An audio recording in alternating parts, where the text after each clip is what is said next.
way quicker than OBS. So we're... Real talk. Pamela runs Wirecast. I run straight up OBS. Susie runs Streamlabs OBS. Science! We're all going to use Wirecast in the new year. We are all going to switch to Wirecast, so there is that. But I am going away, dear humans. I leave you in the wonderful company of my co-host Annie and the writer of so much of our rocket news, our intro, or Dave Ballard. How many smart people does it take to run a stream? All of them. All of them. All of them. If you need Susie's headphones, like, these work. Susie's like, I use whatever gets set up for me. Yeah. I will get you set up with Wirecast, Susie. So, okay, good. Audio and video are synced again. Hey, Dave, because yes, we're totally off schedule. Wait, so is Micah available? Somebody said Micah might be available. But if she's available, she's going to be talking to one of us, and we're already... Yes. We're already kind of tired. She is I don't even know what we're supposed to be doing right now. Disaster science, if it's Mika. Is she scheduled for right now? I'm scheduled for right now. Oh, Dave is scheduled. Well, good. Get over here. Mika is scheduled at 11 after me. Okay, perfect. Okay, so Mika, that was just Mika is ready. All right. Well, why don't we bring in her now, and you can all gather behind the desk and talk with her. And Susie says that she's scheduled to talk with me at midnight Eastern, so that's 11 p.m. here. Okay. She's scheduled for hour 16. Are we what? Where's the counter? It's hour 15 right now. Why does that say 13:54 then? We're in hour 14. We're about to finish it. Oh, okay. That's how long we elapsed, and you start with hour 0, so it's an off by 1 error. Why? Why is it indexing? It's an index error, and I don't like it. I'm sorry. It's fine. It's elapsed time. To start Zoom, just type BIT and let it autocomplete. Okay. Well, I am switching to Dave. Y'all get Dave for a bit, and I am going to. I don't know what I'm going to do. Probably find caffeine. Yes. So, did you buy Jackbox? Yes. Okay, so we have Jackbox games for sure, and there's always Keep Talking and Nobody Explodes. Yeah, you can play anything in my Steam account. And anything in her Steam account. And you can spend up to $50. Oh, and I can spend up to $50. Yeah. All right, you heard that. I get to spend money on games. All right, Dave, you ready? Anything's possible. I know, Keeper. I know you want to play Keep Talking. I don't know how we're going to make that work, but, well, probably Zoom. Dave. What? I'm here. Been here. I said yes. Oh, you have caffeine? Okay. Run away! So you need to be watching the mod chat on Discord as well, just to give you a heads up. No. I have set it up so you can only see CosmoQuest Twitch chat. I know how to fix that. Well, I did that so I could see. Yeah, I'm sending you a screen capture of my credit card in case you need it. Thank you. I know how to fix it too. Okay, you're good. If your payment info is saved. It should be, but it screwed up when I went to pay, so. Okay. I think it got mad that I moved the computer around. Oh. Hello. You're live, Dave. Say hello. How are you? Anyway. Let me check and see where I'm at on the camera here. Don't do that. Okay, I won't do that anymore. All right, it's definitely Dave After Dark. Welcome to, what is this, hour 800, hour 15, I guess, or maybe 60, I don't remember. My computer's on the other side of the room. This is Annie's computer, and we're having a great time here, bringing you science, having fun, chatting with friends, making new friends, and most importantly, trying to raise some funding for this CosmoQuest organization so that we can continue bringing science to you and continue getting new people involved and interested in science. Those are our two biggest goals at CosmoQuest. We want to be that conduit so that people such as yourselves out there watching us can get in touch with science and recognize that it's not nearly as off out there in the wilderness or way up unreachable in space as it might first seem. Thousands of you out there are crazy. I mean, we're diligent enough to map all of the rocks and boulders and craters on Bennu, and we now have landing sites on Bennu because of you. And you got that job done in less than 25% of the time that the scientists had allotted. That's the kind of engagement we're trying to get with people. We're also trying to be your source for news so that when you see the news headlines that come on and you read the sensational clickbait, you can know in your own heart what's likely to be true and what you might want to check, because you listen to us and we give you that kind of information on our daily space and during our rocket streams and during our fundraising streams like this. So, as always, if you have questions, feel free to ask them. Use the little purple star thing so I can see them. I actually know who Johnny Fever is, Nancy Graziano, so thank you for helping me reveal my age to the rest of the world. And Broken Symmetry, you're absolutely correct. It's not aliens until it is, but it's not aliens yet. I'm looking forward to it. I hope it happens at some point. At least part of me does. But not yet. You may have noticed that I'm wearing a monogrammed shirt here. I want to thank the company that I work for, which is Intelsat Corporation. They have a program where people can get up to 8 hours a year of community service time that's paid for by the company. And when I brought it up to the management, they said, you know what? That sounds like a pretty cool idea. Let's go ahead and do that. They may be watching now, so I have to be on my best behavior, unfortunately. But I definitely need to represent because they were very supportive of this effort, and hopefully they'll be even more supportive in the future. Yes, definitely. Thank you, Intelsat. We've brought their launches to you before. We had a launch here this past fall of MEV-1, which is the mission extension vehicle. It's on its way up to meet one of Intelsat's satellites that's been up there for a while. It's pretty much out of fuel, and they're going to try and see if they can dock the two together and continue the satellite's life for a while, give it some attitude control and directional control for about the next 5 years. And if that works, then there's all kinds of applications for it. There's going to be lessons learned for sure. There's going to be things that go wrong. There's going to be things that go right. And we're going to learn an awful lot for it. The thing that I had on my agenda to talk about during this hour, let's see, when the press talks about scientists mapping the landing sites for OSIRIS-REx, you can say IR-12. Yes, you can. And you can even use that grammar, Uncle Bill. You can use foreign languages. I'm cool with saying it in Russian if you'd like. There's some Ukrainians here as well, a couple of Bulgarians, and people from all over the planet that helped with this. And if you're even one of those people that only marked 1 or 2 images, don't feel bad, because there were thousands of you, and that took a big chunk out of the task for us. So thank you. For that. And we've got more in store, but we need to get there first. So we need that funding. You can donate to Streamlabs. You can donate via Bits.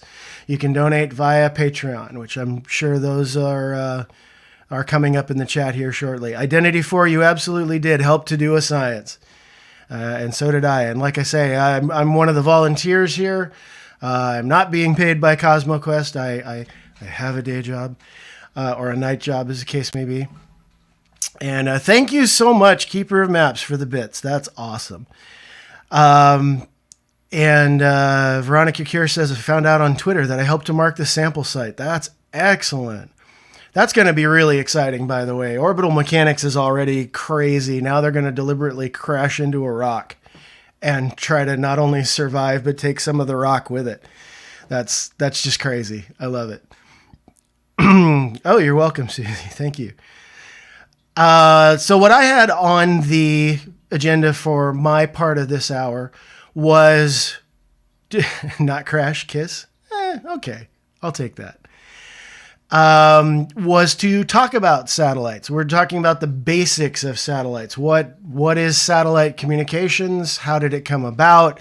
What are the basics of it? Why is it important? Why is it such a big deal?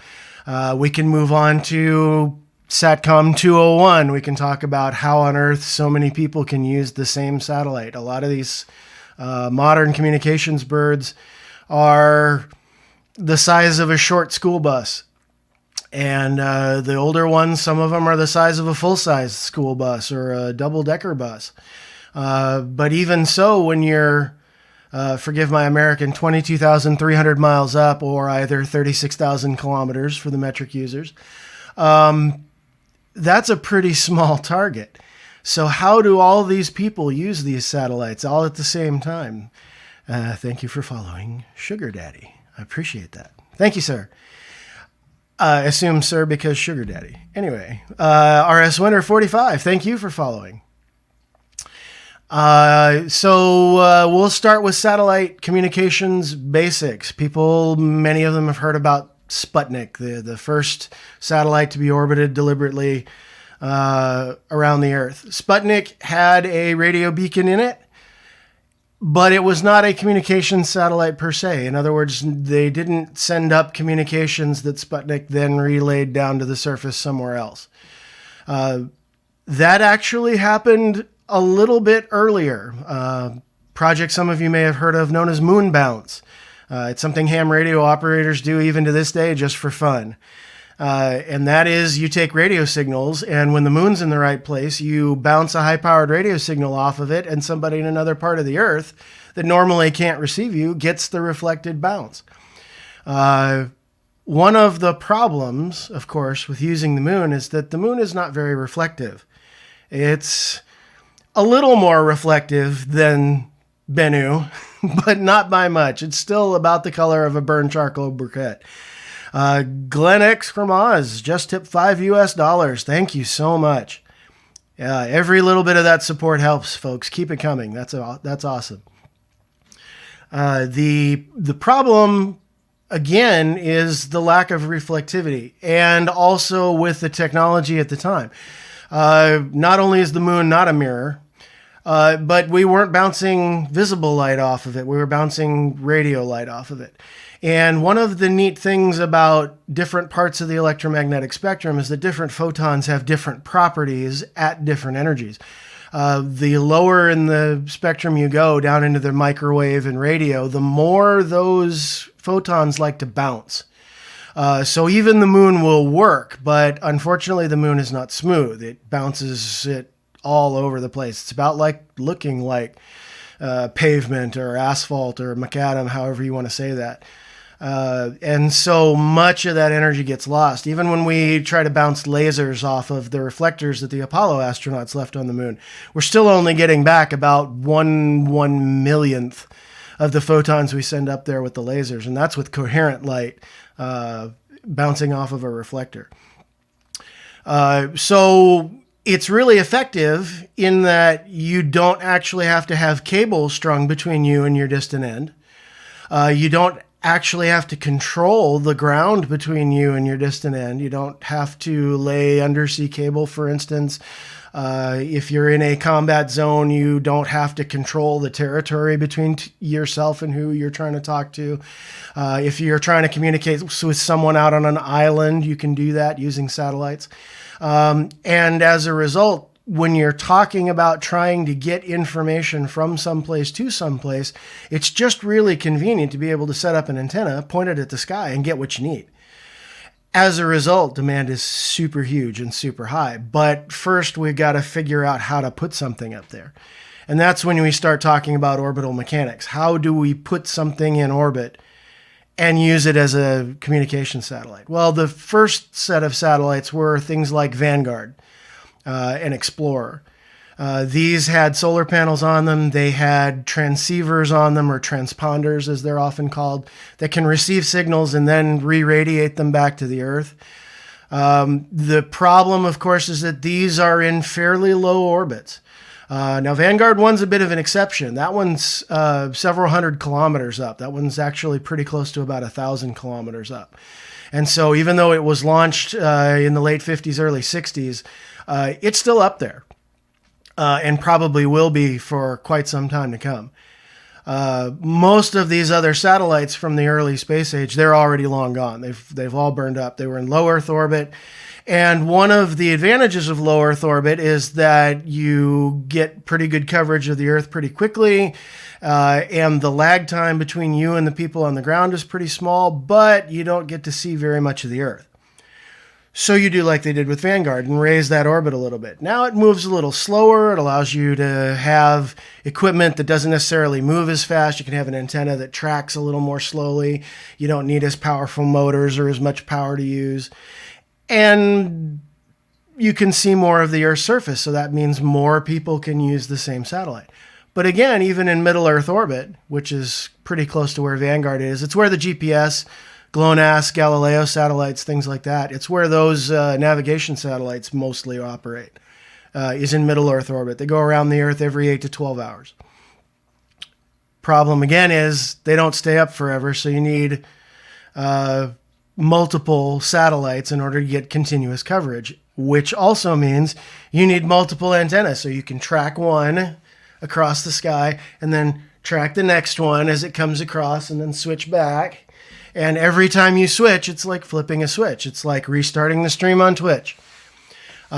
So that's still not terribly convenient. So how do we fix that? We have a thing called a geosynchronous orbit.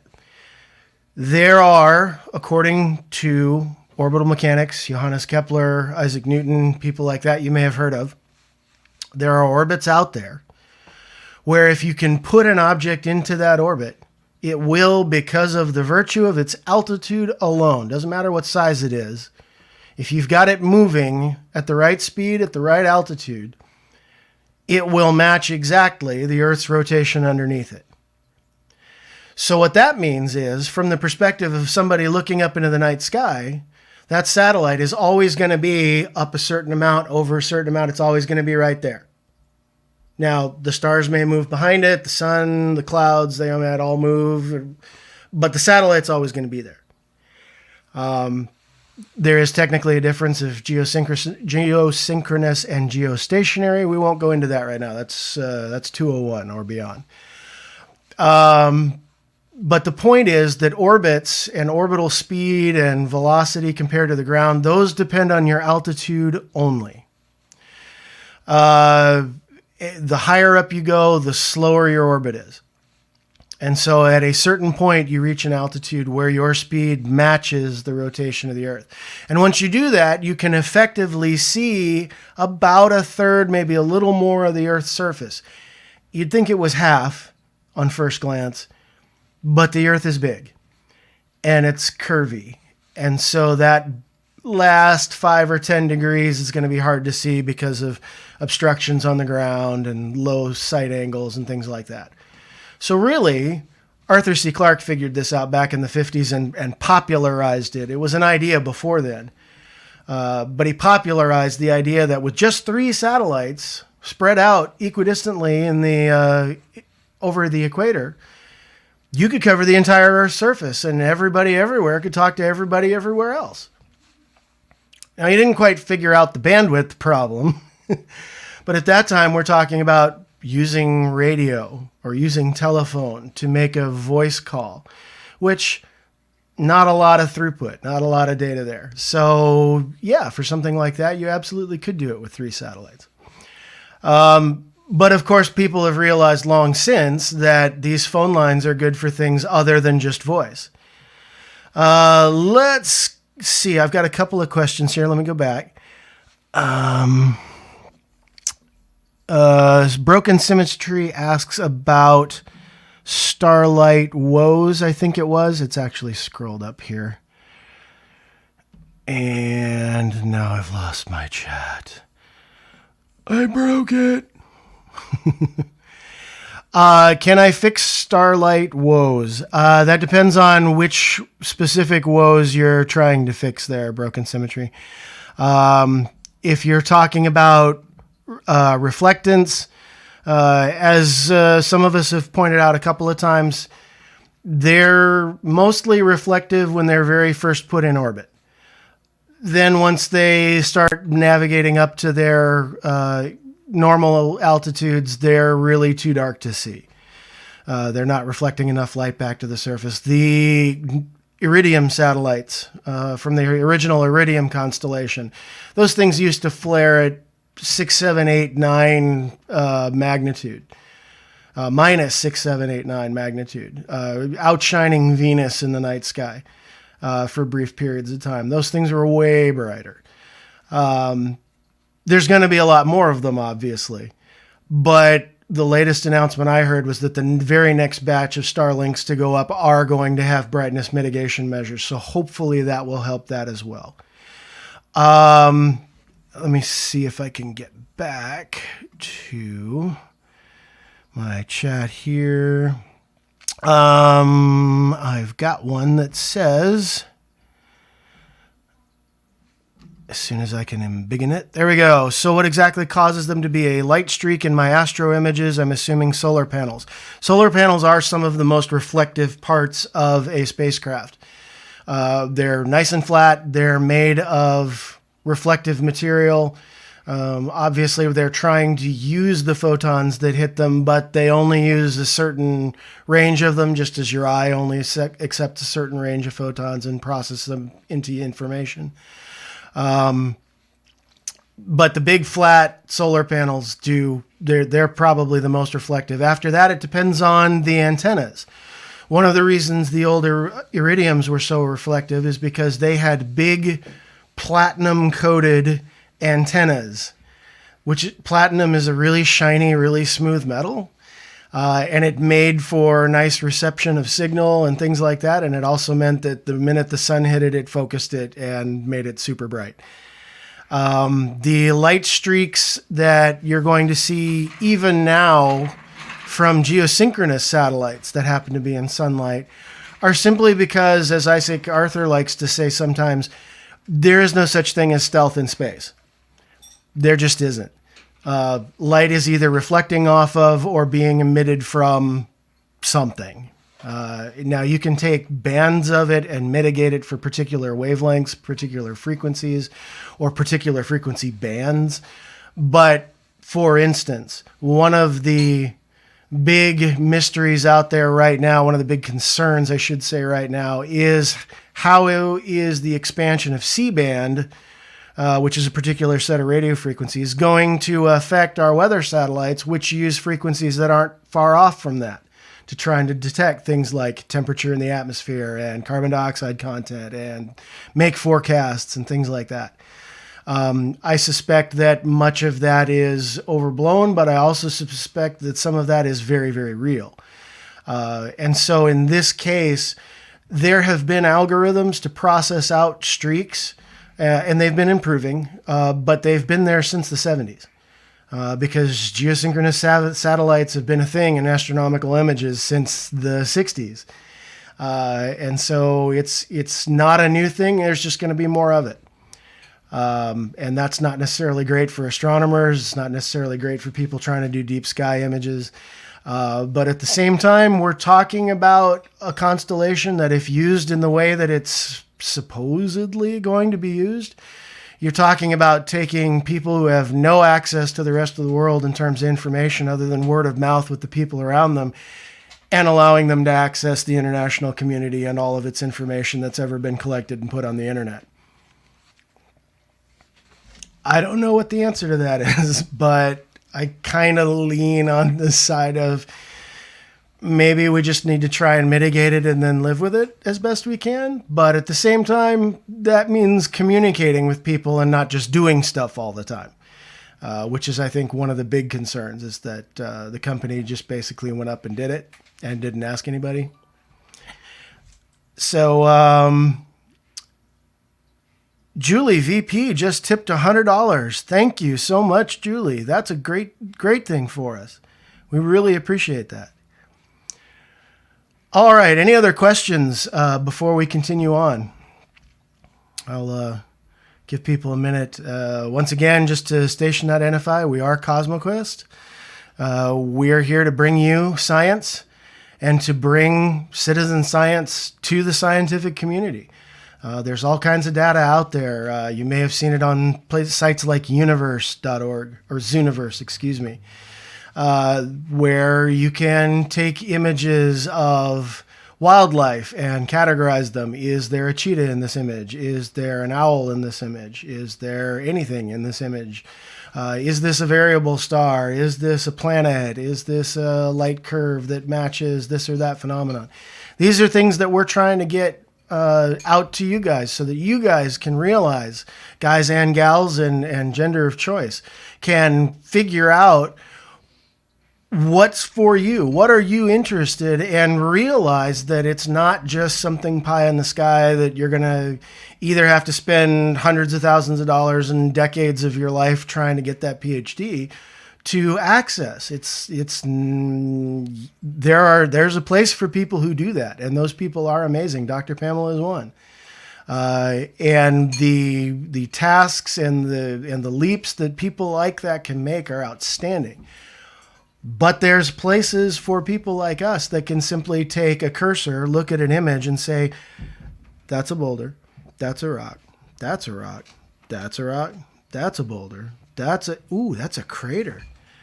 That looks like a moth. What the heck? We had so many images like that on Bennu. We had a moth perched on a rock. We had the letter Q, the letter T. We had half the alphabet, I think, at one point. Somebody left a canoe out by one of the boulders. It was pretty crazy. And the scientists are drooling over that kind of information because they just don't have the time to go through thousands and thousands and thousands of images. And that's where we bring the science to you, and you can give the science right back to them. Right now, we need the help. We need the money.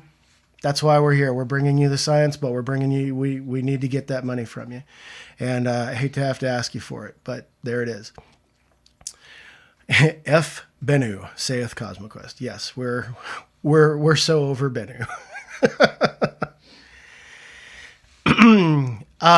So moving on from that, satellites work on, a lot of people will say radio frequencies and microwave frequencies are nebulous. It depends on where you're going to look. You can look at it on Wikipedia. You can look at it. You can Google these things, and you'll find all kinds of charts out there that have different bands, frequency bands labeled different things. They start and stop at slightly different places.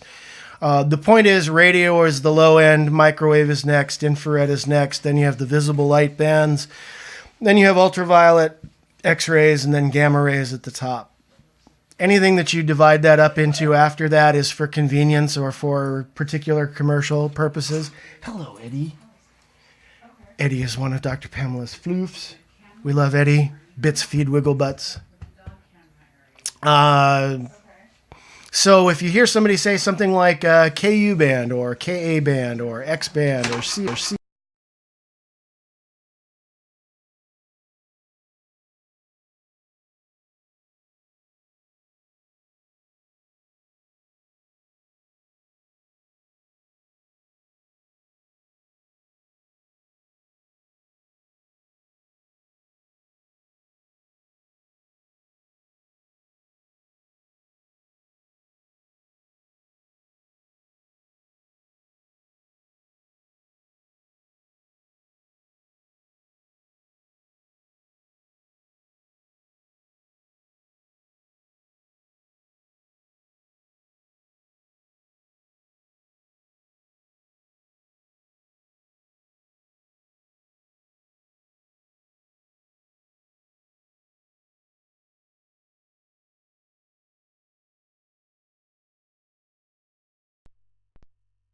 Switch that.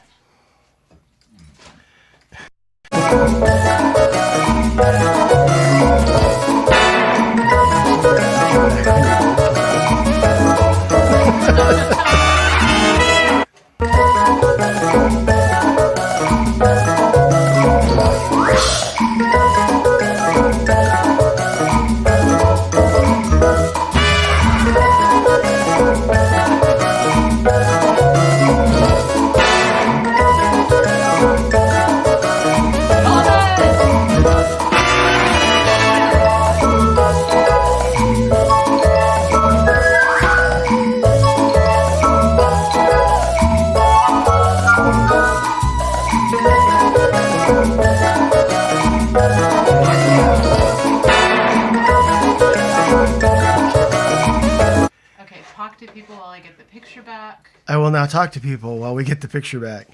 Looks like the Wi-Fi band isn't as early. It was the Wigglebutts. Well, one of them anyway. Eddie likes to be helpful. He thought maybe I had something for him, which I totally do, but How many times is this Eddie knocking something over for this stream? I feel like we need... I don't know. Is that a drinking game? Are we allowed to do those on a hangout-a-thon? Yes. I don't know. But I can hear you guys through the intro audio, says Scott Bragdon.